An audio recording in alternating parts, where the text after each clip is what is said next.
ওম শান্তি। আজকে 18ই মার্চ 2026 আমরা শুনছি সাকার বাংলা মুরলী আজকের মহাবাক্য। এই মহাবাক্যে বাবা বলেছেন, মিষ্টি বাচ্চারা, মিষ্টি মিষ্টি সার্ভিসেবল বাচ্চারা এমন কোনো কাজ করবে না যাতে সার্ভিসে কোনো বিঘ্ন সৃষ্টি হয়। এই সময় বাবা ব্রাহ্মণ বাচ্চাদের এই যজ্ঞ রক্ষকের জন্য নিযুক্ত করেছেন, অনেক বড় দায়িত্ব দিয়েছেন। তোমরা এখন সার্ভিসেবল বাচ্চা, সার্ভিসেবল বাচ্চা এবং বিশ্ব কল্যাণকারী আত্মা। এই টাইটেল যখন তোমাদের প্রাপ্ত হয়েছে, দায়িত্ব তোমাদের উপর ন্যস্ত হয়েছে, তাহলে তোমাদের এমন কোনো কর্ম করা উচিত নয় যাতে সার্ভিসে বিঘ্ন হয়।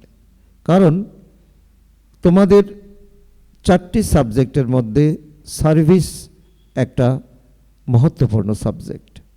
এই সার্ভিস করতে না পারলে ডিসসার্ভিস করবে না। তার জন্যই বাবা আমাদেরকে সাবধান করে দিচ্ছেন, আমাদের আচার আচরণ বা ব্যবহারে এমন কোনো কর্ম হওয়া উচিত নয় যাতে ঈশ্বরের এই সার্ভিসে বিঘ্ন পড়ে।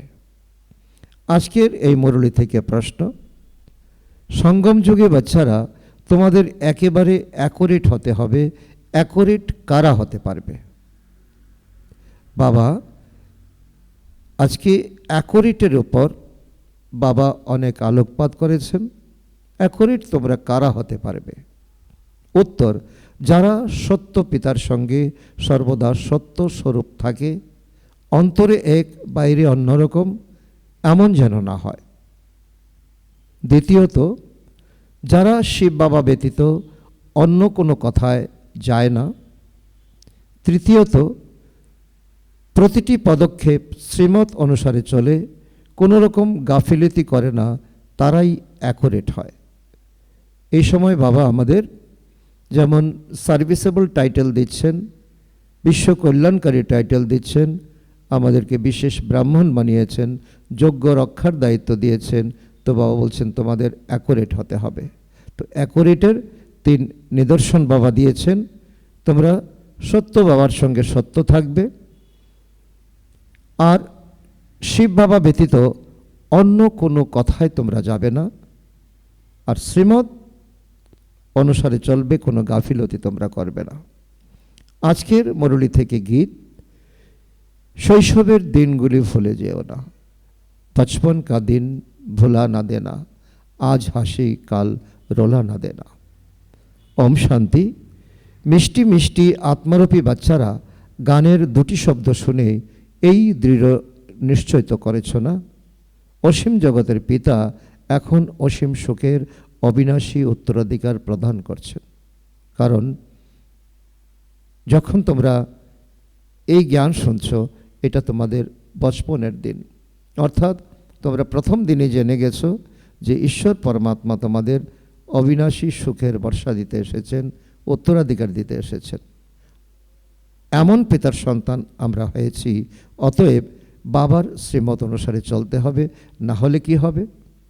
বাবা এই গানের অর্থ বুঝিয়ে দিয়েছেন। যদি এই দিনটাকে ভুলে যাও তাহলে তোমাদের কাঁদতে হবে। বাবা বলছেন, না হলে কি হবে?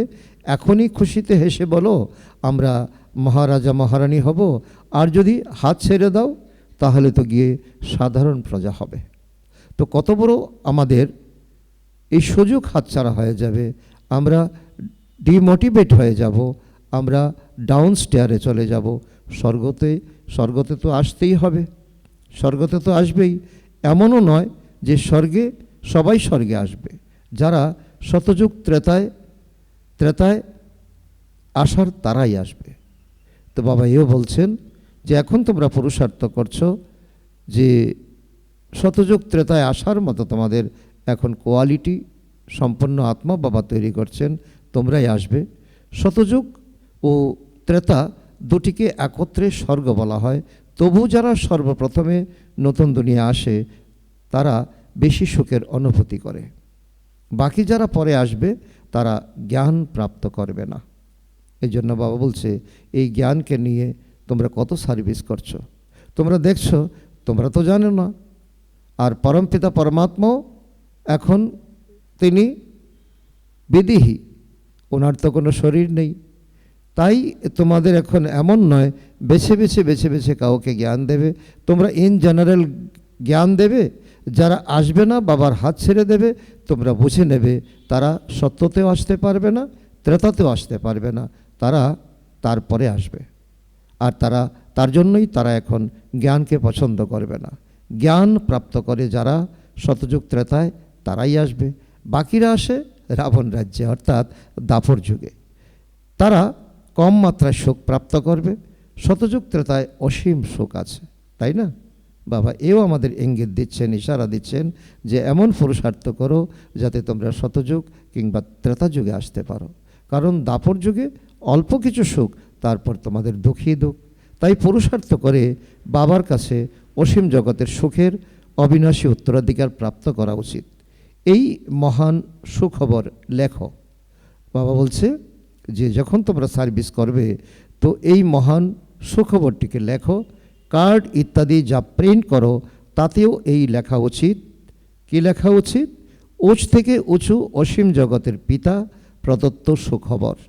প্রথমে হেডলাইন লিখো যে উঁচু থেকে উঁচু অসীম জগতের পিতা প্রদত্ত সুখবর। এটা কোনো মানুষের সুখবর নয়, মানুষের দেওয়া নয়, অসীম জগতের নিরাকার পিতার দ্বারা প্রদত্ত সুখবর। প্রদর্শনীতে তোমরা দেখাও নতুন দুনিয়া কিভাবে স্থাপন হয়। অতএব এই কথা ক্লিয়ার এবং বড় বড় অক্ষরে লেখা থাকা উচিত।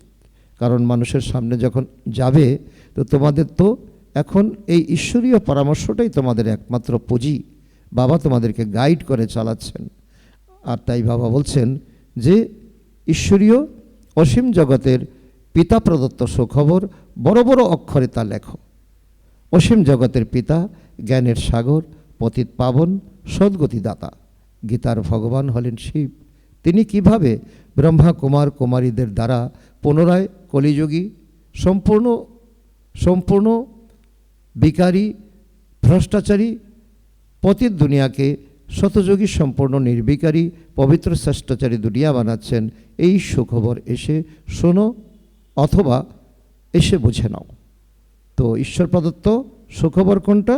এই পতিত ভ্রষ্টাচারী দুনিয়াকে কিভাবে পরিবর্তন করা হচ্ছে।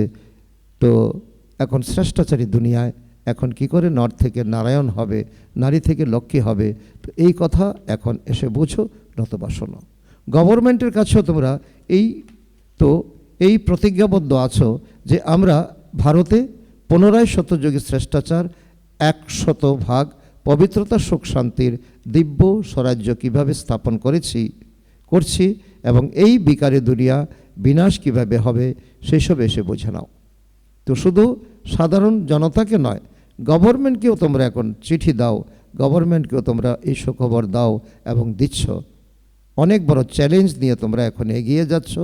এমনভাবে ক্লিয়ার লেখা উচিত, কার্ডে এমনভাবে লেখা যাতে মানুষ ভালো করে বুঝতে পারে।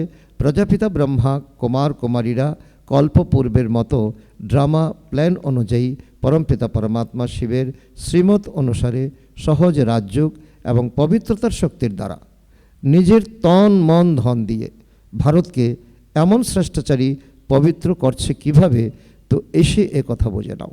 তৃতীয়ত বাবা বলছে যে এখন পরমাত্মা শিবের শ্রীমত অনুসারে পবিত্রতার শক্তি দ্বারা আর নিজেদের তন মন ধন দ্বারা, তার জন্য এটাও তোমরা বুঝিয়ে দাও আমরা কারো কাছ থেকে কোনো চাঁদা বা ডোনেশন নেই না। অনেক বড় কথা, অনেক বড় ইন্সপিরেশন। বাবা বলছেন যে এই কথাও তোমরা এসে বুঝে নাও। কি করে পরমপিতা পরমাত্মা তো বিনা চাঁদায় বিনা ডোনেশনে এখন পরিবারের মতো করে এই দুনিয়াকে এখন পরিবর্তন করছেন।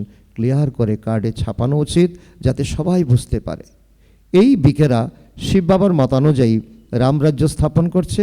গান্ধীজি যা চেয়েছিলেন তিনি পারেননি।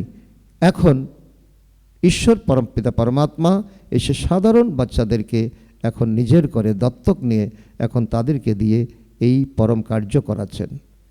খবরের কাগজে এরকম নিমন্ত্রণপত্র দিয়ে দাও, এই কথা অবশ্যই বোঝাতে হবে যে প্রজাপিতা ব্রহ্মা কুমার কুমারীরা নিজেদের তন মন ধন দিয়ে এই কাজ করছে, কারো থেকে চাঁদা নিয়ে নয়, যাতে মানুষ এমন না ভাবে যে এরা দান বা ডোনেশন তো ইত্যাদি চাইছে, তা নয়। প্রথমে সবাইকে এই ভুল ভেঙে দাও, আমরা কোনো চাঁদা নিতে আসিনি আপনাদের কাছে, এখন ঈশ্বরীয় সুখবর দিতে এসেছি। এই ভ্রষ্টাচারী দুনিয়া কি করে শ্রেষ্টাচারী দুনিয়ায় পরিবর্তন করছেন। দুনিয়ায় তো সব ডোনেশন দিয়েই চলে, চাঁদা দিয়ে চলে। এখানে তোমরা বলো যে আমরা বিকেরা নিজেদের তন মন ধন দ্বারা এই দুনিয়ার পরিবর্তনের কাজ করছি, এখন এই শতযোগী দুনিয়া স্থাপন করছি। তারা নিজেরা স্বরাজ্য নিচ্ছে, অতএব নিজেরাই খরচ করবে। এটাও প্রথম পয়েন্ট বাবা বলছে যে তোমরা নিজেরা রাজ্য নিচ্ছ, তোমরাই যাবে শতযোগে, আর তোমরা এখন দান করবে। তোমরা না করলে তো যজ্ঞ চলবে কি করে? যারা পরিশ্রম করে তারাই 21 জন্মের অবিনাশী উত্তরাধিকার প্রাপ্ত করে। তো ভারতবাসী 21 জন্মের জন্য শ্রেষ্টাচারী ডবল মুকুটধারী হয়।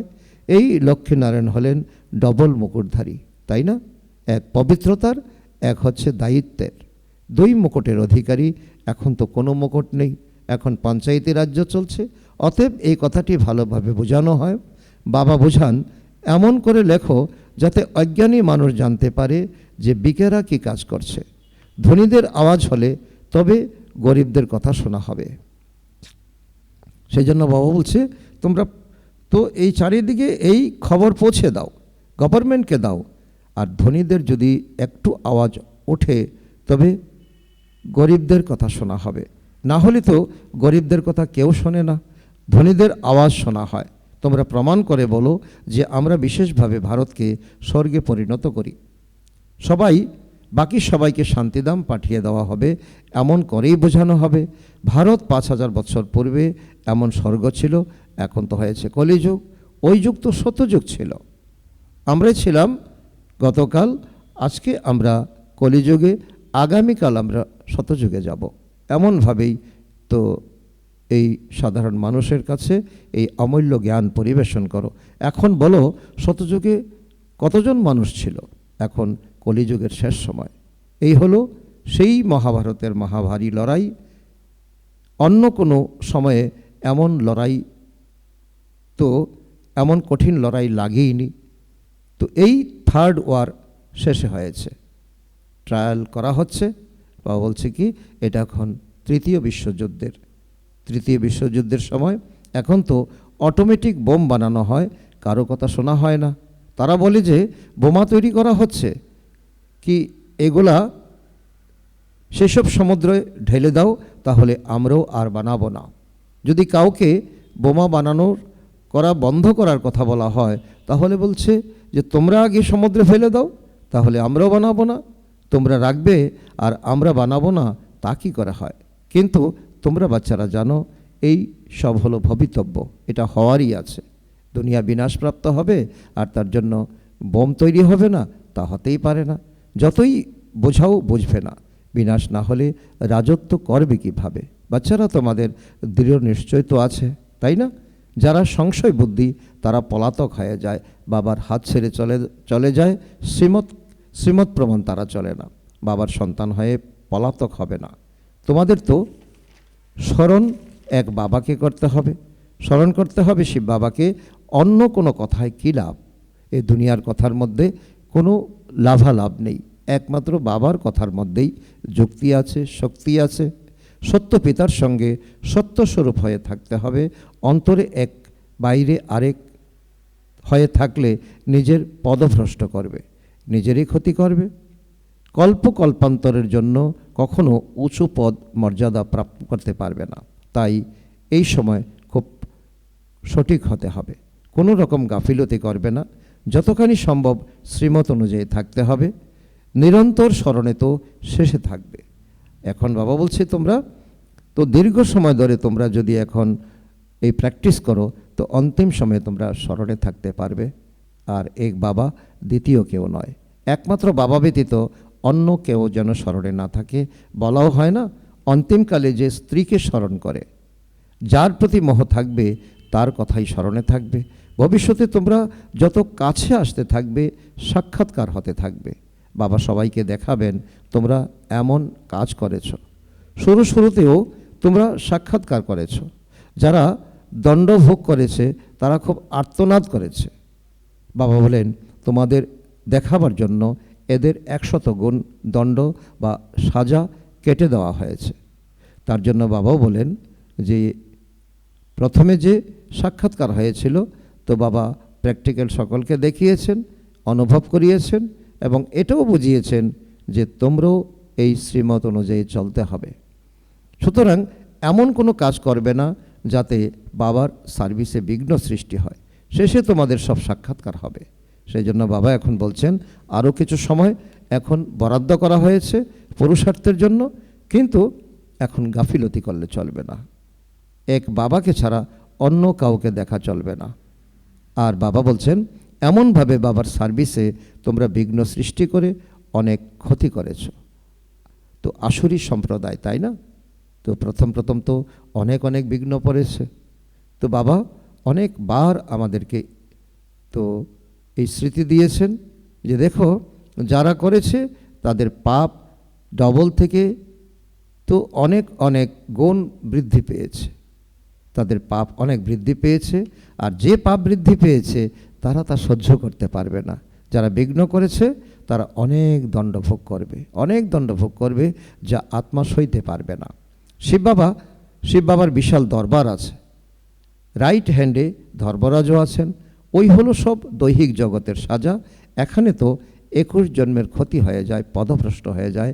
প্রতিটি কথায় বাবা বুঝাতে থাকেন। আর বাবা বলছেন কি যে ওই সময় ফাইনাল যখন রেজাল্ট হবে তখন ধর্মরাজও থাকেন। আর বাবা বলছে যে ওই সব হলো দৈহিক জগতের সাজা, যে জেল হওয়া, জরিমানা হওয়া, শাস্তি হওয়া, ফাঁসি হওয়া, তো এগুলা দৈহিক জগতের সাজা। আর এখানে তো বাবা বলছি কি এখানে অন্তিম সময় তোমাদের এমন সাক্ষাৎকার হবে যে তোমরা কাঁদতে কাঁদতে তোমাদের চোখ দিয়ে রক্ত বেরিয়ে যাবে, কারণ তোমাদের 21 জন্মের রাজত্ব তোমরা খোয়াবে একটু ভুলের জন্য। সেই জন্য সাবধান, কোনো ভুল করবে না। সুতরাং এমন কেউ যেন না বলে যে আমার জানা ছিল না। তাই বাবা সব রকমের সাবধানী দিয়ে দিয়েছেন। বাবা বলে যে এমন কোনো বিষয় নেই যে আমি তোমাদেরকে জানাইনি। তো অন্তিম সময় এমন বলবে না বাবা তুমি তো আমাকে বলনি। তো বাবা বলছেন দেখেন, তো বাবা দেখেন যে প্রত্যেকটি সেন্টারে অনেকে পলাতক হয়ে যায়, বিরক্ত করে, বিকারগ্রস্ত হয়। তো যখন পলাতক হয়ে যায় তখন সে ট্রেটার হয়ে যায়, তখন অন্যকে বিরক্ত করে, বিকারগ্রস্ত হয়ে যায়। স্কুলে তো পুরোপুরি পড়াশোনা করা উচিত, তাই না? তা না হলে পদ কি পাবে? পদমর্যাদায় অনেক তফাৎ হয়ে যায়। যেমন এখানে দোকদামে কেউ প্রেসিডেন্ট, কেউ ধনী, কেউ গরিব, ঠিক সেই রকম সেখানে সুকদামেও পদমর্যাদা তো নম্বর অনুযায়ী হবে। তো যে 100 মার্ক পাবে সে তো মহারাজা হবে, যে 80 মার্ক পাবে সে অনেক কম মর্যাদা, যে 60 পাবে সে আরও কম। যে বাচ্চারা রয়্যাল বুদ্ধিমান হবে তারা বাবার কাছে সম্পূর্ণ অবিনাশী উত্তরাধিকার প্রাপ্ত করার চেষ্টা করবে, যে সে বুঝবে প্রতিটি শ্বাসে শ্বাসে সে বাবাকে স্মরণ করবে। এ হলো মায়ার বক্সিং। বাবা এটাও বোঝাচ্ছেন আজ ব্রাহ্মণ আছে কাল থাকবে না। মায়া তো খুব প্রবল, তাই হার জিত হতেই থাকে। অনেকে আসে পরে পলাতক হয়ে যায়, চলতে চলতে ফেল হয়ে যায়। অনেকে বলে এটা কি করে সম্ভব, প্রশ্ন তোলে ভগবান ও বাচর উপরে। কি বলে? তো এই কথা তো কখনো শুনিনি, গৃহস্থী থেকে পবিত্র থাকা যায়। আরে ভগবান ও বাচ হলো কাম মহাশত্রু, গীতায়ও এ শব্দ আছে না? তোমরা জানো সত্যযুগে আছে দিব্য গুণধারী মানুষ এবং কলিযুগে আছে আসরিক অবগুণযুক্ত মানুষ। আসরিক গুণের মানুষ দিব্যগুণ মানুষের মহিমা কীর্তন করে, কতখানি তফাৎ। তো এই সুযোগ তোমরা এখন পাচ্ছ, এখন তোমরা বুঝেছ যে আমরা কিরূপ ছিলাম, কিরূপ হতে যাচ্ছি। এখানে তোমাদের সর্বগুণ ধারণ করতে হবে, খাওয়া দাওয়া ইত্যাদি শতগুণই খেতে হবে। দেখতে হবে দেবতাদের কি খাওয়ানো হতো। তো সেই জন্য বাবা বলছে যে এখন তোমাদের সমৃদ্ধি তবেই হবে, যেমন অন্ন তেমন মন। এটাও বাবা বলছে দেবতাদের কি খাওয়ানো হতো। তো শ্রীনাথ দ্বারে গিয়ে দেখো কত রকমের ভোগ রন্ধন অথবা শুদ্ধ ভোজন অর্পণ করা হয়। সেখানে কুয়ো থাকে, কুয়ো থেকে ঘি বালতি দিয়ে তুলে রান্না করা হয়। সেখানে হলো বৈষ্ণব। আর ওখানে জগন্নাথপুরীতে দেখো কি পাওয়া যায়, চাল। সেখানে আছে বাম মার্গের অনেক অপবিত্র ছবি। তো যখন রাজত্ব ছিল তখন 36 প্রকারের ভোজন প্রাপ্ত হতো, সুতরাং শ্রীনাথ দ্বারে অনেক ভোজন রন্ধন হয়। তো বাবা বলছেন এই জগতই দেখো। তো যখন তোমরা সমৃদ্ধ ছিলে, দেবী দেবতা ছিলে, এটা হলো শ্রীনাথ দ্বারের চিত্র। আর যখন তোমরা অপবিত্র হয়ে গেছো, যে মন্দির তার বাইরে দেবতার চিত্রে নোংরা ছবি, তো এটা হচ্ছে কলিযুগের দ্বাপরের তো প্রতীক। এই জন্য পুরী এবং শ্রীনাথ হলো আলাদা আলাদা। পুরীর মন্দিরে অনেক অপবিত্র চিত্র আছে দেবতার ড্রেসে, তাই ভোগ অর্পণ হয় বিশেষত চালের, তাতে ঘি দেওয়া হয় না। তো এই তফাৎ দেখানো হয়।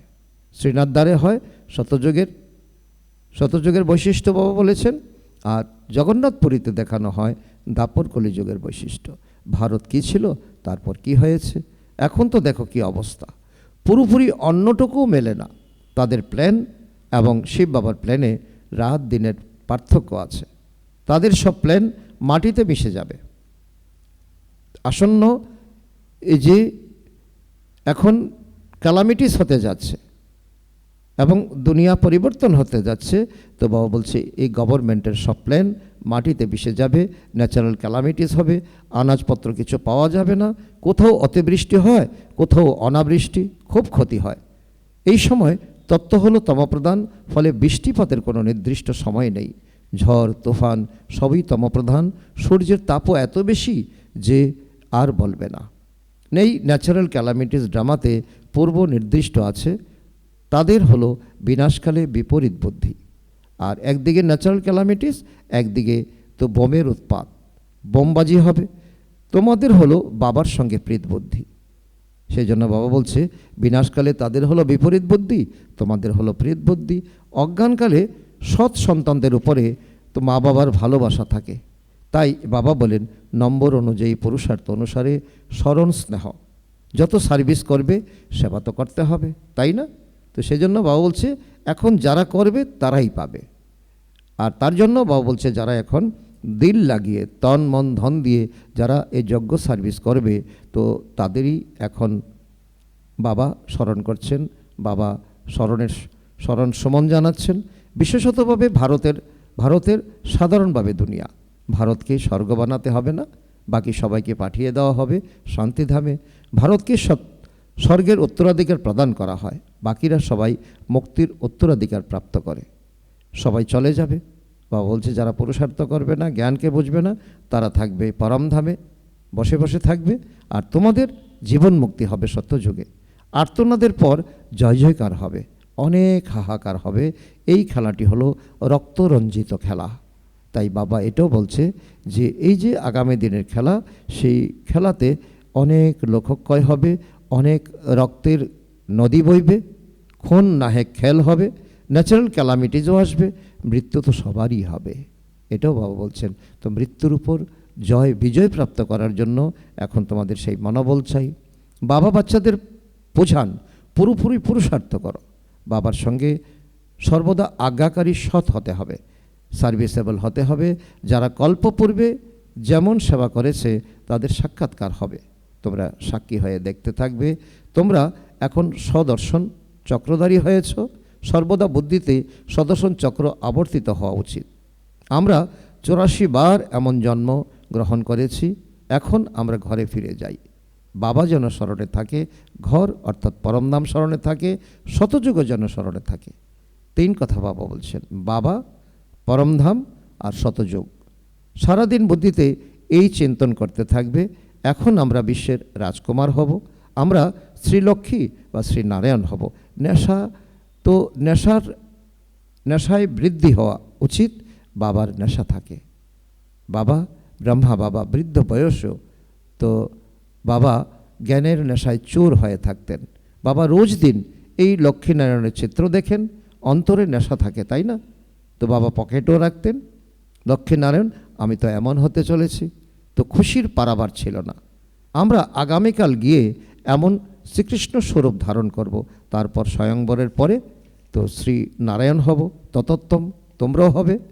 তো ব্রহ্মা বাবা অনুভব বলছেন যে আমি এমন খুশিতে থাকতাম আর আর এই নেশায় চোর হয়ে থাকতাম, আর এই ভাগ্য তোমাদেরই হবে, তোমরাও তো হবে, তাই না? এই হলো রাজযোগ, প্রজাযোগ তো নয়। আত্মারা পুনরায় নিজ রাজ্য ভাগ্য প্রাপ্ত করবে। বাচ্চারা রাজত্ব হারিয়েছিল, এখন আবার রাজত্ব প্রাপ্ত করছে। বাবা এই চিত্র ইত্যাদি ইত্যাদি এই জন্য তৈরি করছেন যাতে বাচ্চারা এই চিত্র দেখে তোমাদের খুশি হয়। 21 জন্মের জন্য আমরা স্বর্গের রাজ্য ভাগ্য প্রাপ্ত করছি। কতখানি সহজ। শিব বাবা প্রজাপিতা ব্রহ্মা দ্বারা এই রাজ্য শেখান, পরে আমরা গিয়ে এমন স্বরূপ ধারণ করব, দর্শন করলেই খুশির পারদ ঊর্ধ্বে উঠে যায়। আমরা বাবার স্মরণে থাকলে বিশ্বের রাজকুমার হব। তো খুশির অনুভূতি হওয়া উচিত। আমিও পড়া করছি, তোমরাও পড়ছো। এই পড়াশোনার পরে আমরা গিয়ে এমন স্বরূপে পরিণত হব। সম্পূর্ণটা নির্ভর করছে পড়াশোনার উপরে। যত পড়াশোনা করবে তত উপার্জন হবে, তাই না? বাবা বলেন কোনো সার্জন এত দক্ষ হন যে একটি কেসে 1 লক্ষ উপার্জন করেন। অনেক ব্যারিস্টার এমন থাকে, বাবা বলছেন অনেক সার্জন, অনেক ব্যারিস্টার তো একটি কেসে লক্ষ টাকা উপার্জন করেন। কেউ অনেক উপার্জন করে, কেউ তো জীর্ণ কোট পরে থাকে, তার কামাই নেই। এখনও এমন আছে। তাই বাবা বারবার বলেন বাচ্চাদেরকে, এখন তোমরা যখন তো অন্তিম জন্মে আছো, আর বাবা তোমাদের ডাইরেক্ট বলছেন এখন তোমরা সাবধান হয়ে যাও। বাচ্চারা কোনো গাফিলতি করবে না, সর্বদা শ্রীমত অনুসারে চলো। শ্রী শ্রী শিব বাবার দ্বারা তোমরা শ্রেষ্ঠ স্বরূপে পরিণত হও। তোমরা বাবার বাচ্চারা বাবার কাছে অনেকবার অবিনাশী উত্তরাধিকার প্রাপ্ত করেছ এবং হারিয়েছ। 21 জন্মের উত্তরাধিকার আধা কল্পের জন্য প্রাপ্ত করো। আধা কল্প 2500 বছর সুখ প্রাপ্ত করো। তো বাবা এই 21 জন্ম কতদিন? 2500 বছর। তো তোমরা সুখ প্রাপ্ত করো, এই আমাদের স্মৃতিও বাবা দিয়েছেন। আচ্ছা, মিষ্টি মিষ্টি হারানিধি বাচ্চাদের প্রতি মাতা পিতা বাপদাদার স্মরণের স্নেহ সুমন আর সুপ্রভাত। আত্মাদের পিতা তার আত্মারূপী বাচ্চাদের জানাচ্ছেন নমস্কার। আমরা আত্মারূপী সন্তানরা আমাদের মাতা পিতা বাপদাদাকে জানাই স্মরণের স্নেহ সুমন, সুপ্রভাত ও নমস্কার। ধন্যবাদ বাবা, ধন্যবাদ। আজকের মুরলী থেকে ধারণার জন্য মুখ্যসার 1 নম্বর, অন্তরে বাইরে সত্য স্বরূপ হয়ে থাকতে হবে। পড়াশোনায় কখনো গাফিলতি করবে না, কখনো সংশয় বুদ্ধি হয়ে পড়াশোনা ত্যাগ করবে না, সার্ভিসে কখনো বিঘ্নের কারণ হবে না। নাম্বার 2, সবাইকে এই খুশির খবর দাও যে আমরা পবিত্রতার শক্তি দ্বারা শ্রীমত অনুসারে নিজের তন মন ধনের সহযোগে 21 জন্মের জন্য ভারতকে শ্রেষ্টাচারী ডবল মুকুটধারী বানানোর সেবা করছি।